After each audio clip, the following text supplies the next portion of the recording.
Para po naman sa panig po ng Toll Regulatory Board, atin lang kausapin si Ginoong Julius Corpus.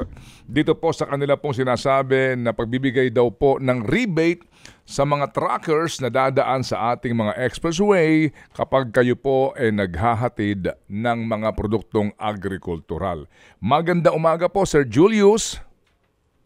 Sir Ted, magandang umaga po at Ma'am DJ Chacha. Good morning po sa inyo at sa lahat po ng ating taga-subaybay sa inyong programa dito sa Radyo 5. Salamat na marami po sa inyo. Sir, una po sa lahat, ito hong inyong ginawa pong order na ito, no? Kung saan po may kopya nga ako dito ng inyong guidelines at ito po ay pirmado ng inyong Executive Director, si Attorney Alvin Carulio. Ito ho ba ay nabuo sa pakikipagkonsultasyon pati sa mga truckers at mismong sa mga operators po ng ating pong tollways? Tama po kayo, Sir Ted, no? The toll operators have been very much involved in this. In fact, without their participation and full support on this program po, Sir Ted, ay hindi po natin maipapatupad itong guidelines na to na magiging effective na po by June 1. Ito naman pong mga trackers, since this is a benefit to them, in fact, they have nothing to do except to have them accredited sa DA at the same time mag-enroll lamang sa Easy Trip and AutoSweep. They will be able to avail of yung pong rebate program natin na ipapatupad na po by June 1. Opo. Ang tanong ko po, kayo ba'y nakipag-consultation din sa mga trackers group? Nagawa niyo ho ba yun? Ang Department of Agriculture po, ang aming departamento na kasama dito sa multi-agency namin, team, technical working group, ang nakikipag-ugnayan po sa ating mga trackers because it is the trackers who need to be accredited by Department of Agriculture for them to avail of the program po. Okay. Sir, yung pong association of, ito hong Confederation of Truckers Association of the Philippines, ito po yung isa sa pinakamalaki na truckers group sa buong Pilipinas. Kasi sila yung federation no? So marami yung maliliit na mga truckers group. Hindi daw po sila nakonsulta. Yan pong bagay na yan, Sir Ted, ay aming bibigyan ng pansin kung bakit hindi sila nakonsulta ukol sa prosesong ito. Subalit ganun pa man, kami we're reaching out to them, advising them of a rebate program or a benefit that is intended exactly for these truckers na nagdadala po ng agricultural goods and products. Opo. Yes, sir. Wala silang question. Actually, they appreciate, no? Itong rebate program na ito. At ito nga po ay magandang adikain. Pero, Sir Julius, kami lang yung nag-iisip, na kung dito po ang magbebenepisyo, well, in the end, supposed to be consumers, pero yung mga trackers po na sila ang una mag-a-apply dito, kukuha po ng mga requirements. Pangalawa, sila din po yung maglalakad ng mga rebates na ito ay hindi nakonsulta ng malawakan. How can you effectively implement this particular project? Sir Ted, yung pong based po sa aming pakikipag-ugnayan sa Department of Agriculture. Okay. Yung mga accredited trucks that are going to be qualified for this program. Meron na po silang mga accreditation. Okay. Yung mga ibang truck, yung mga truck na that are supposed to be included in the program. At ang target po nga rito, Sir Ted, June 1. because is to address yung food prices and stability po natin. Okay. So yung mga target ng benefit ng program na to are the trucks carrying agricultural goods and products. At ang Department of Agriculture po ang namamahala niyan. Meron po kasi silang tinatawag na food lane program which has been ongoing for 20 years now according to the Department of Agriculture. And that is all of those that have been accredited by the food lane program of them. Ang huling tala po nila sa amin, mahigit 3,000 vehicles na po ang accredited by them on this regard. Okay. All over the area natin. Sige po, At, sige. So meaning po, Sir Julius, kaninyo, sa DA nakatoka, okay, ang pakikipag-usap at koordinasyon sa mga trackers. Opo, Sir Okay, Ted, sige. because- If that's the answer, when we accept that, kami tatawag sa DA for this particular issue, no? Kasi nga, DA daw ang supposed to be kausap dito ng trackers. Kayo po sa TRB, anong papel nyo? Sa TRB po, we are the ones who will implement together with the toll operators yung rebate program naman po, yung procedures. Kung saan ang mga accredited na po by the Department of Agriculture, Sir Ted, will have to enroll themselves sa AutoSweep or EasyTrip dito sa RFID po nila because they need an RFID to be included po in the program. Ngayon, from there, may enrollment procedure po yan, mga requirements, one of which is the accreditation po ng Department of Agriculture. Then thereafter, pagka po sila ay na-qualify because they have the accreditation, meron silang RFID, they are members of good standing sa kanilang account. They will be informed by the operators na they are already included in the program. Sige Every week po, ang mga toll operators natin for all the passages in 1 week will have to be totaled. Then, i-compute po yung amount of rebate which will be credited back to the RFID accounts po ng ating mga qualified vehicles carrying agricultural products. Yun ang konsepto po dito. Ano po? So sir, kaninyo, no? Rebate program ito. Ano po ang pinagbabasihan po natin dito ng rebate? Kasi ngayon, meron po tayong toll fees and meron po di bang increase na nangyari recently for NLEX, right? Tama po, Sir Ted. So ano po ang particular po na rebate na pinag-uusapan natin dito para po sa mga trackers? Ayan po yung scope in accordance with the guidelines, the scope of rebate. At nakasaad po sa ating guidelines yung mga toll fee adjustments na pinatupad po natin noong nakaraang taon starting June of 2023. At these are the following po, Sir Ted. Yung NLEX, SETEX, we also had one last year. Yung ating MCX, yung ating SLEX, at yung ating pong Cavitex. So all of those 5 expressways which implemented toll fee increases last year, yung pong increased equivalent to those adjustments ang i-rebate po natin sa ating mga tracker. Sige. So ito gawa tayo ng mga example na figure. Alright. So kung 200 pesos ang iyong dating toll fee, no, kung ikaw ay class 3 vehicle. Ito lang po ay example. Kung 200 at ang naging aumento ay 20 pesos, 220. So starting June last year, ito yung rate. So ngayon kapag ito na ipatupad na, sa bawat daan mo dito, yung 20 pesos doon na inumento sa rate, ito ang ibabalik sa iyo noong toll operator. Ganun po, ano po?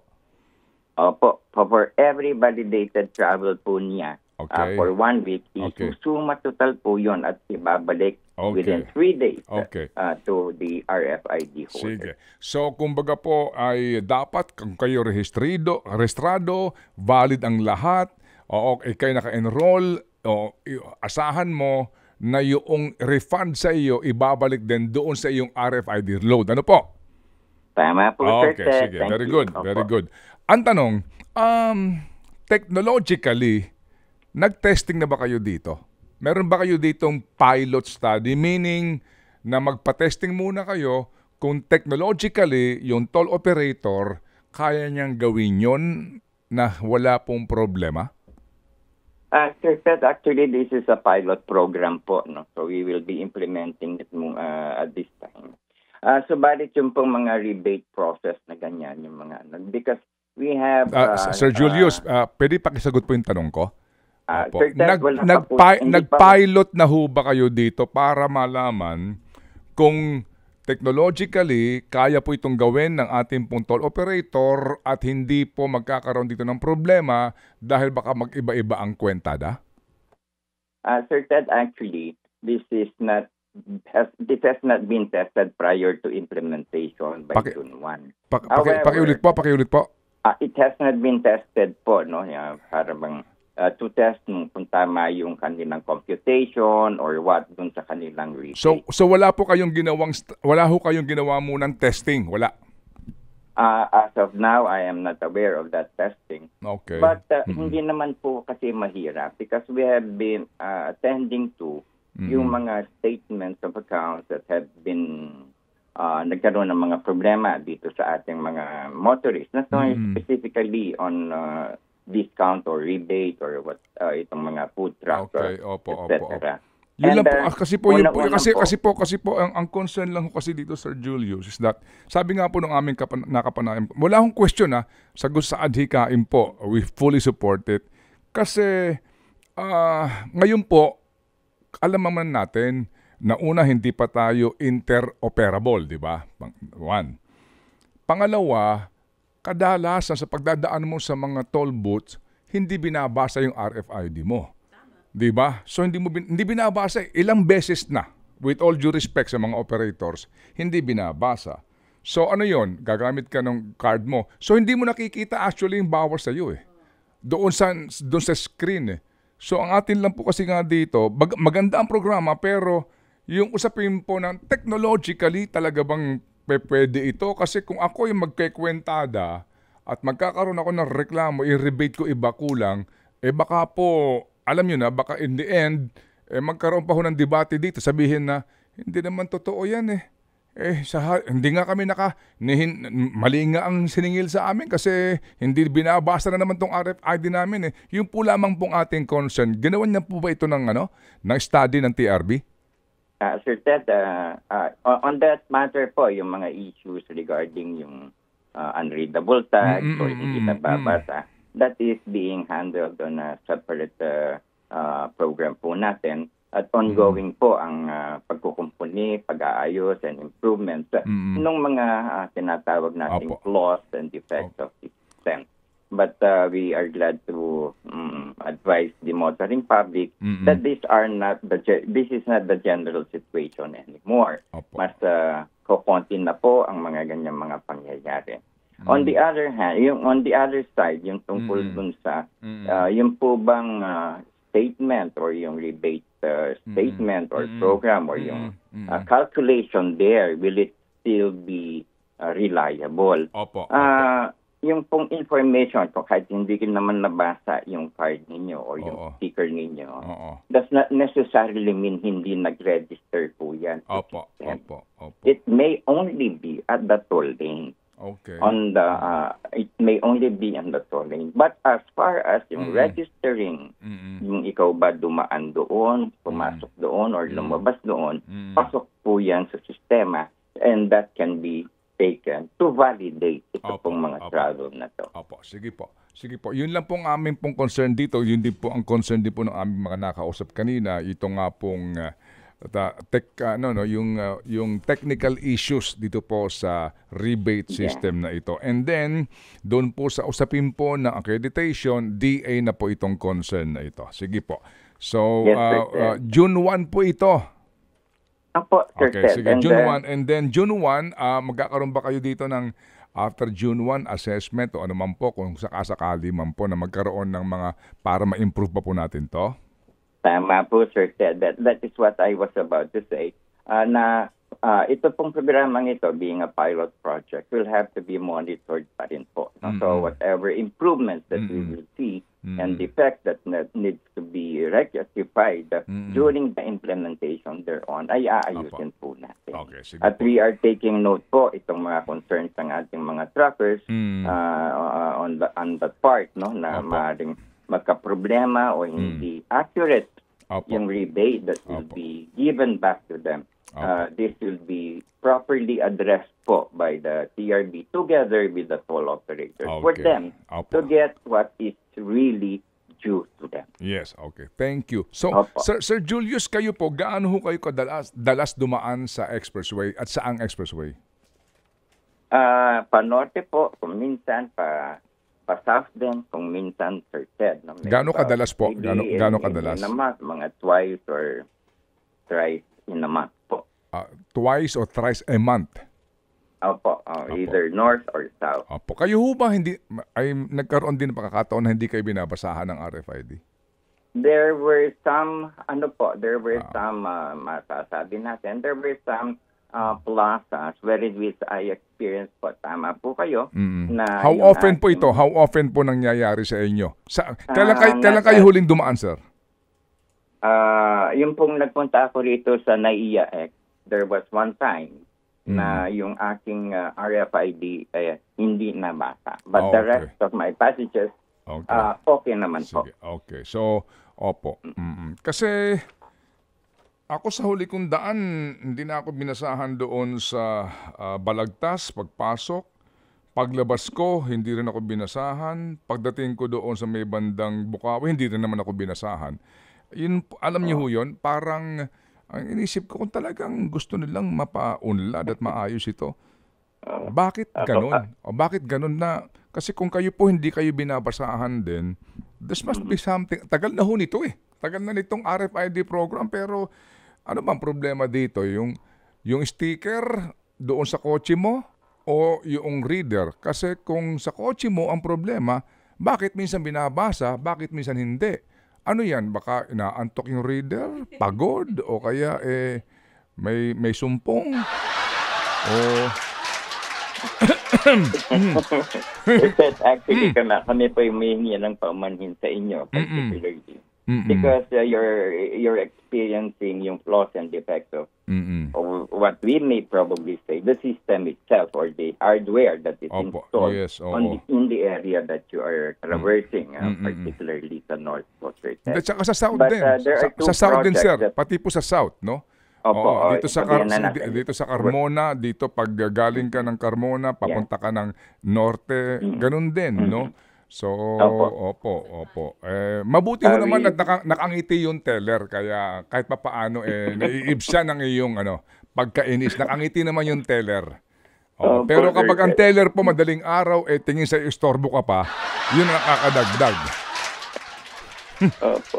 Kami po yung humihingi ng paumanhin sa abadang inyong nararanasan ukol dito sa sistema. At pati na rin dito sa ibang motorista na nakaka-experience din po ng similar glitches ng ating sistema at hardware dito sa ating mga expressways.